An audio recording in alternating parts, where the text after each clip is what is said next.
ipaglaban ang tama, itama ang mali.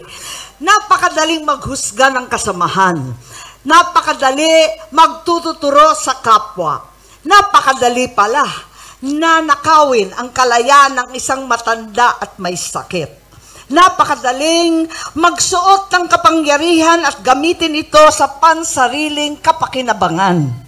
Pero dahil tayo ay malaya, may ilan dyan nagpapakasasa sa yaman at kapangyarihan. Meron din naman kumikilala sa tama.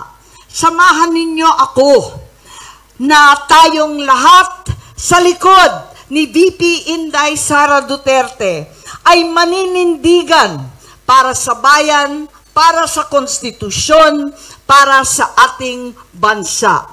Dahil tayo ay malayang mamamayang Pilipino, ang mga tunay na hukom ng bayan. Kalayaan mula sa lulong sa kapangyarihan, alalahanin lagi, itim pa rin ang kalayaan ng Pilipinas, ipaglaban ang tama, itama ang mali.